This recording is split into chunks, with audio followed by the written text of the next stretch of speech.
This is the Read to Lead podcast, episode 303.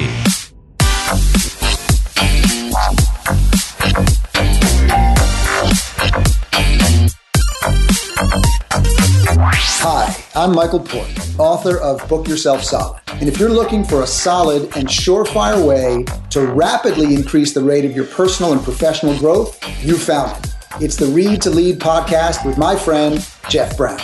Hello once again, and welcome to the Read to Lead podcast. My name is Jeff Brown, and this is the podcast that, of course, is dedicated to your personal and professional growth, where I interview a new author each and every week, and we talk about his or her latest book and their unique insights on things like personal development, leadership, business, marketing, and sales, jobs and career, entrepreneurship, and more. Today, we're joined by Paul Estes. He's author of the book Gig Mindset. Reclaim your time, reinvent your career, and ride the next wave of disruption. I'll ask Paul to share about how embracing a gig mindset helps you to become a future-proof employee, companies leveraging the gig mindset successfully, Paul's TIDE model for leveraging freelancers and VAs, and much more. You don't have to quit your job to live a balanced life, Paul says, or to reskill or unlock new opportunities or start that side hustle you just can't stop thinking about. You just need the gig mindset, and Paul is here to help you adopt it. And before we bring Paul on, I want to tell you about a new podcast I recently discovered. If you're a veteran or you know someone who is, you definitely want to check this out.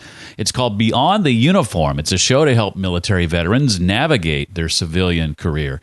Each week, host Justin Nasiri sits down with a different veteran to learn more about their civilian career, how they got there, and what advice they'd give to other military personnel. I recommend you check out episode 325. It's called Clark Kenting Your Resume with Shannon Gregory. I'll link to it in the show notes at readtoleadpodcast.com/303. Paul Estes is a strong advocate for the gig economy and is dedicated to creating opportunity for everyone, reskilling by doing, and bringing diversity to our work. After 20 years of driving innovation for big tech, he transitioned into working as an independent remote freelancer, and he shares his insights from main stages as a keynote speaker and offers his thoughts and advice through articles on LinkedIn. Paul's brand new book is called Gig Mindset. Reclaim your time, reinvent your career, and ride the next wave of disruption. And in it, he shows us how to get a lot more done at work while actually needing a whole lot less time to do it in by leveraging the gig economy. I'm excited to have him and love the book. Paul, welcome officially to the Read to Lead podcast. Thank you for having me. And just so you know, we have hit best-selling status in a number of categories on LinkedIn in our launch week. So I'm really excited about the outreach and the support for the book so far. Oh, that's fantastic. I did not know that. Thanks for sharing that. Well, I want to start with kind of a definition. What is the basic idea that the gig mindset, Paul, embraces exactly? It's a general idea that we're living in a time where technology and everything is moving faster than our ability to sort of absorb it and take advantage of it. And when you think of 7 billion people on the planet, there's all sorts of experts that now technology allows us access to. And so the idea of, finding where your expertise lies, where your passion lies, where you want to spend your time and how you want to spend your time, whether that's personally or professionally, and how you can still move forward and feel safe in your career and in your life by engaging with experts from around the world is really at the core of what the gig mindset is about. I'm curious to know what started you on this journey, Paul. How was it that you came to be so passionate about spreading this way of thinking to individuals and to organizations? My aha moment is in the book, but at its essence, my life was out of balance. I have 2 young daughters. My wife has a job, and I was, working as a chief of staff with a bunch of executives, which is a fairly stressful position at large companies like Microsoft. And I didn't want to let down my family. I didn't want to let down my job, but I knew there wasn't balance. I knew something was broken because I wasn't doing either of them justice. And then I think about, how I want to take care of myself. And a friend of mine who had a startup who was balancing all sorts of things, family and life and a startup, told me to reach out to a virtual assistant. And he had a virtual assistant for a long period of time that he's worked with. And I took that recommendation, and it opened my eyes up to a brand new way of living and a brand new way of working. And as I started to engage with more freelancers on all sorts of projects, I was learning as I was going. I was getting excited because I was dealing with some people that really inspired me. You know, the way they work inspired me. Their stories, because these are personal relationships, inspired me. And so it opened me up to an amazing, diverse set of people to work with and help me find my balance and succeed. Well, you touched on something a moment ago I want to dig into a little further, and that is, how does embracing a gig mindset, specifically, maybe some examples, help you to become a future-proof employee in your experience? I think one of the things on my personal journey is that when I started working with all of these freelancers, it opened my eyes to how static my learning had become. I hadn't pushed myself, that I was, working with people that found a new way to work. I found a new way to engage and really hone in their value, to perfect their expertise, and then to make sure that value and expertise was available to lots of people. I had spent a lot of time showing up to work and going to meetings, and I talk a lot about my distaste for meetings in the book as well. And I think I started to feel that I was wasting a lot of time, in this world where, you need to have a growth mindset, that you need to continually be learning. I didn't have time to do that. I was sitting in meetings and wasting 60 to 70% of my day, whether it was driving to the office and all of those things. And so I felt an acute need to lean in and start doing projects in a new way. And the model that we'll talk about in a little while is sort of me helping educate people on this new way of working. I guess in part because I've been out of the traditional workforce for almost 7 years, I was not aware the extent to which companies were leveraging gig workers. I kind of have always thought about it as, solopreneurs leveraging VAs by and large. What would be some examples, Paul, of companies doing that successfully? And maybe if you can describe exactly how they're doing that. Yeah, I mean, you said something very important, which is, Tim Ferriss's book, 4-Hour Workweek, was an amazing book. I read it about a year and a half ago again when I was writing this book. But he was really focused on solopreneurs and entrepreneurs. And what I found is I'm a third-generation company man. I've worked in big tech at Dell and Microsoft and Amazon. And so I wasn't an entrepreneur trying to figure out how to scale my business. I was someone in a large company trying to figure out how to get the company's work done in an innovative way, knowing that we had constraints, whether it was the right resources, whether it was budget constraints, and all of those things. And so when I look at companies, Microsoft is a good example, and we even launched something called the Microsoft 365 Freelance Toolkit to help companies who have Microsoft technology start working in this new way. But there were all sorts of scenarios where bringing in freelance experts to do, whether it's content for videos, whether it was development, whether it was, helping with executive presentations, all sorts of scenarios. Procter & Gamble is another example. They work with Upwork. There's a company, TopTal, that has a great video on how the Cleveland Cavaliers engage with freelance talent as they were transforming their fan experience. They only have, I forgot how many thousands of people that they can fit in the arena, but they have millions of fans around the world, and they were digitally transforming that experience. And there's also a video on their site from Bridgestone, how Bridgestone had pulled in some project managers, designers, and developers to really accelerate one of their projects. And so there's all sorts of companies that are starting to say, hey, I have a bunch of full-time employees and a talent base, but how do I reach out to independent contractors or freelancers and really accelerate the work that I'm doing by getting that expertise on demand? Often with mindset issues in general, there is a process of kind of resetting your defaults, which is a phrase you use in the book. What do you mean in this context when you say we need to reset our defaults? Well, I was dealing with this actually this morning. I need to do it myself. And so there's lots of people that I talk to often who are busy, who are stressed out, who are not performing their best personally, at home with their families or at work. Yet if you go and talk to them, they're like, well, there's nothing I can give up because I need to do it. I feel that I have the responsibility. And while I understand that, you then also have to say, well, you might not be the expert that can do all of those things. And so I had to start giving up control. My default is to ask myself, where's the most valuable time for me to spend my efforts, right? And sometimes that's with my girls. On a sunny day here in Seattle, which happens very rarely, that time is probably not best spent in doing X, Y, and Z, but rather outside, whether it's exercising or with my girls, because we get very little sunshine. So I think when I talk about resetting your defaults, it's really asking yourself that question, is this something I really need to do, or should I start experimenting, working with others and building a system around getting this done in not only a more efficient manner, but maybe even in a better manner because I'm engaging with the right expert who's got either the technology or the expertise to deliver it better and faster. I want to dig now, Paul, into your TIDE model, TIDE, being a mnemonic for Paul's process here, starting with the first one, of course, Taskify. Describe that process, if you would. What might that look like, too, if we had a specific goal, say, to deliver a presentation to an executive team? Yeah, so I started seeing a pattern emerge as I was talking to more and more people that were trying to figure this out. They would engage with a freelancer, have a wonderful experience, but then say, no, what do I do next? How do I, start using this to accelerate or solve whatever constraint or problem that they were facing? And so when you think of the TIDE model, it is taskify, identify, delegate, which is that part of you learning how to give up control, you learning how to work with people that may not have shared context, and then evolve. How do I put those practices into continuous learning? And so, for your example, if I were to go and do an executive presentation, the first thing that I would do is get research.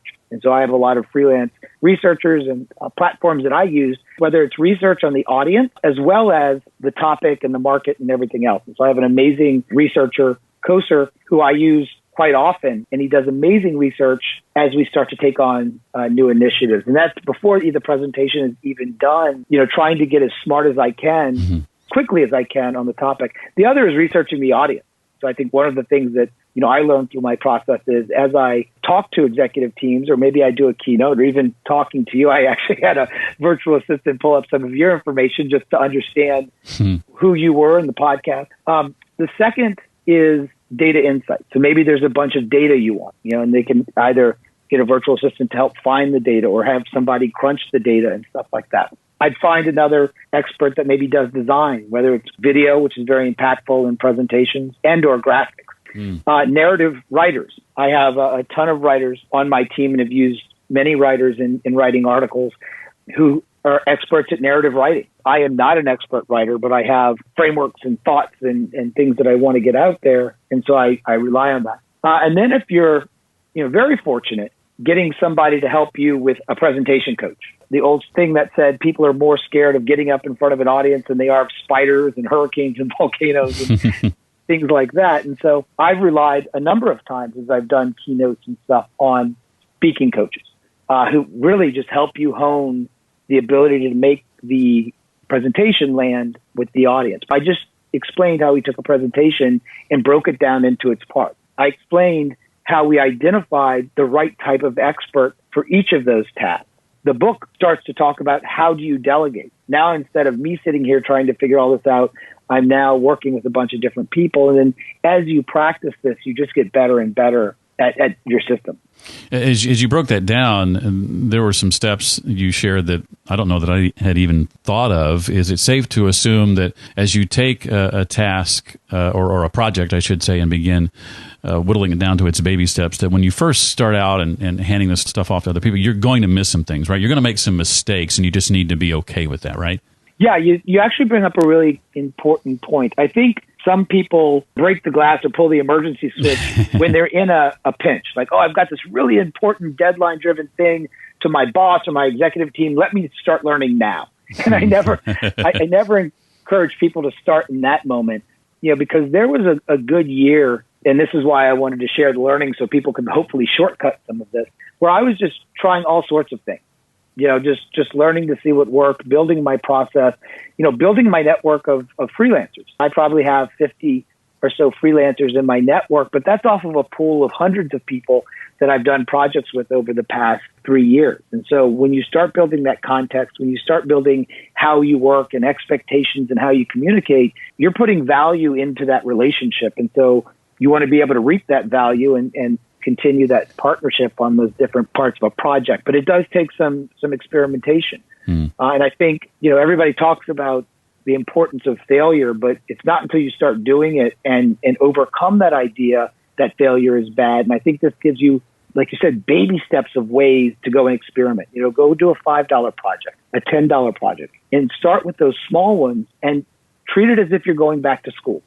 Treat it as learning new skills that are going to help you out later instead of some massive project. And that's why I think taskification it takes the cost of failure and learning down from having to do a big thing, right? Of having to go and sign up for a university class that's thousands and thousands of dollars. You can go do a ton of projects and reskill yourself real time. I love that advice. Better that I have 5 months to prepare for that presentation and begin using gig workers then versus 5 days, say. Yeah, but over the course of as you build your skill set, as you build your network, that, hey, I need something tomorrow or I need something in 2 days becomes, hey, I got it. And it'll be high quality and it'll be on demand. Well, you mentioned delegation being one of the toughest parts of this process. I know that's certainly something I identify with. What are some of the more common excuses you hear about why others don't want to delegate, and how do you typically respond to those? Yeah, I think the challenge with delegation is you have to know what you want up front. And sometimes you're learning in the process. And, when I started delegating, I would get stuff back and I'd be like frustrated that the person didn't provide what I wanted, what was in my head. And then I realized that, they can't read minds yet. People can't read minds yet. And so I had to really build into my process, me writing down my expectations, where I was, what I was thinking, the things that were inspiring me, giving context. Because when you give that to another human, when you give all of that stuff and you say, hey, take your expertise and make this better, it's extremely powerful. When you don't give the context in the delegation, it makes it a very unfulfilling experience on both sides of the equation. And so I found that taking the time up front, while it does take a little more time, saves you a bunch of time on the back end of getting a project done. And that's on all projects, whether you're working with freelancers or not. I think we sometimes don't go and find a quiet space to really write down what we're trying to accomplish. And that makes it hard to communicate to anyone that we collaborate with, whether it's freelancers or not. It just happens to be much more important when you start working with freelancers that don't have shared context and you're sort of building that network. Well, we've talked about taskify, identify, we've talked about delegate. The fourth step in Paul's TIDE model is evolve. And I love an analogy he uses when he talks about how to gradually evolve to this way of thinking. Thinking of yourself as the pilot of an airplane is what we typically do. But he says you instead want to think of yourself as the air traffic controller. You're the conductor of the orchestra. In other words, can you expound on that thought process? Yeah, I tell a great story in the book about a video editor who used to make one or two videos a week and at 6 every month. And he was a pilot. He was somebody that was very creative. He was a perfectionist. He was amazing at his job. And he created this video asset that everybody wanted more of. They were engaging. They were performing from a business perspective, but he didn't scale. And so the question is, when you wanted to create 10x of his output, what do you do? And so it was one of those things that as he went through this change, as he adopted the gig mindset, as he started leaning into the model, he went from being a video editor to a creative director, which is the same as the analogy of the pilot to air traffic controller. And now he had a network of freelancers working around the world, 24/7 in the U.S. and around the world. And he was able to 10x his output. But for him, it was as much of a fundamental mindset shift as it was getting his work done in a different way. There were tactical parts of the work, but he himself had to get into a mindset of really adopting this new model. I can't remember if it was the same person or someone else in the book you talked about, sort of getting past the idea that, no, they're not the only person in the world who can do this thing.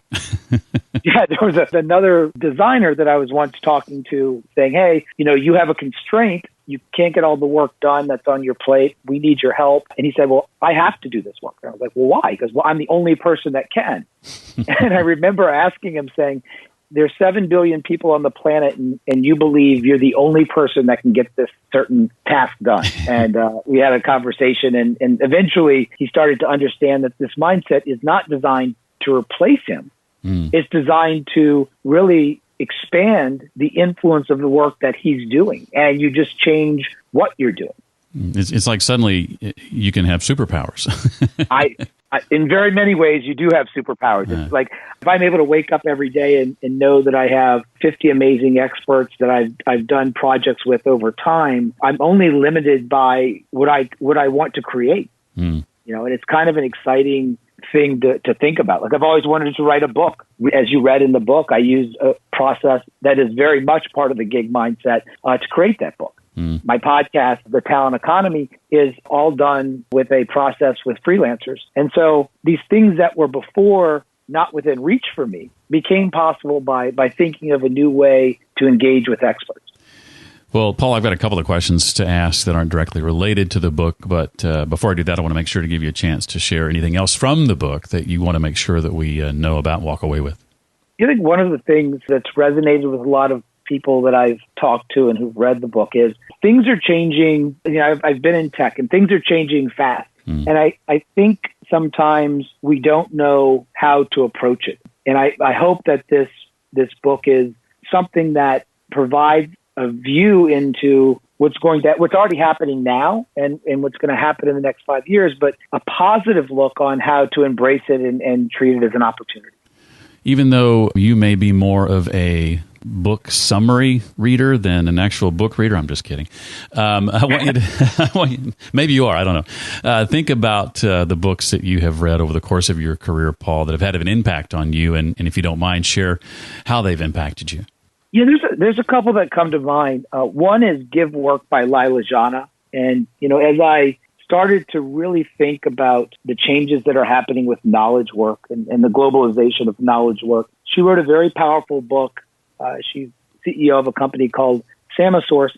And it made me think of the importance of humans' need and desire to provide value and the importance of giving work and the importance of every project I do with every freelancer as something that's not only helping them skill, but work and value is kind of what we want to do. And she does a lot of work with people in Africa and talks about how, moving people from $1 a day to $3 a day, while in the Western world may not seem that impactful, but transforms lives because they're being digitally trained as they're moving into the middle class. And so it was a powerful book for me. Another one that comes to mind is Dying for a Paycheck by Jeffrey Pfeiffer over at Stanford. And there's something going on in the country around our wellness. I mean, that's why you see, a lot of companies now hiring directors of wellness and all these, apps that are telling us to meditate and digitally detox and stuff. And he really talks about the personal toll that this way of working that we're currently executing on can have.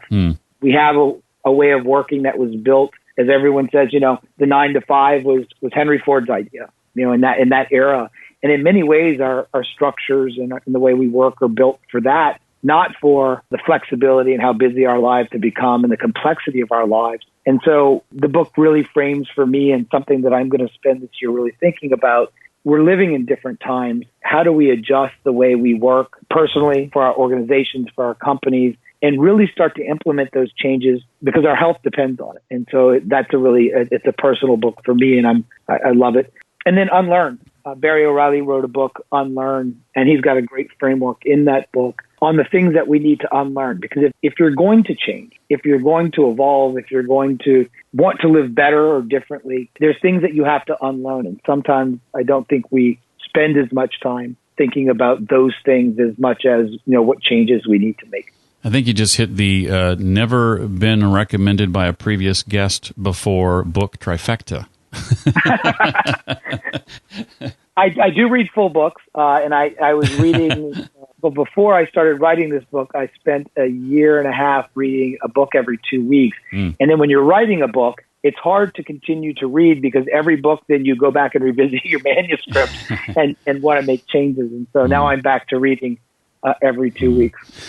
I know you're speaking on the gig mindset topic all the time, and I'd be curious, Paul, specifically to know about how that process has evolved from when you first started speaking about it to maybe more recently, and what you've identified that you could improve along the way to make it more impactful and memorable. I think the big step for me, Jeff, was the willingness to be vulnerable. The willingness for me to tell a story about, and I'm going to do more of this in some upcoming things, about the struggles that I have with working. My career has not been perfect. It has not been a linear line. There's been a lot of challenges that were me growing and learning my profession, a lot of challenges from organizations that were evolving and dealing with people who didn't feel safe, and organizations that were being disrupted. And so I think the thing that I've learned, and I hope I can continue, is just to share my personal story and share the learnings from my personal story as I see it, and really spend the time to do the research and find others to unlock the value of those stories. And that's something that I think I was good at the beginning, and I hope to be getting better and better at, because human stories and being vulnerable are the things that connect with other people. And so I try to be true to that path. Well, apart from the book, Paul, what's up next or on the horizon for you and your team that's got you excited? Well, we have an amazing 2020 ahead of us. I'm editor-in-chief of staffing.com, and it's a thought leadership website that we launched, TopTal, in November, and we're just catching our stride and have a bunch of exciting things there. The guest list for the Talent Economy podcast is impressive this year. We started that in November. We've got some great episodes out, and we'll be hitting the road to a number of different important events this year, as well as in internationally in London and some other places. And we have some exciting partnerships, which I'd love to be able to tell you about, but I can't. That'll be announced as well. Shh. Yes. The name of the book, again, is Gig Mindset. Reclaim your time, reinvent your career, and ride the next wave of disruption. His name is Paul Estes. Real treat, Paul. Thank you again so much for appearing on the podcast and sharing with us what you've learned about this process. Thanks for having me, Jeff. If you are ready to re-energize your work, then the Gig Mindset is what you need. It's available now where you buy your favorite books. A link to this book, of course, is in the show notes, along with the other books and resources Paul recommended. Those can be found at readtoleadpodcast.com/303 for episode 303. Have a suggestion, question, feedback, or a comment about the Read to Lead podcast? Send me an email, jeff@readtoleadpodcast.com. And remember, if you or someone you know is a military veteran, be sure and check out Beyond the Uniform with Justin Nasiri. A link to that podcast is also in the show notes. Well, that's going to do it for this week. I look forward to seeing you next time for the next episode of the Read to Lead podcast. Until then, remember, leaders read and readers lead.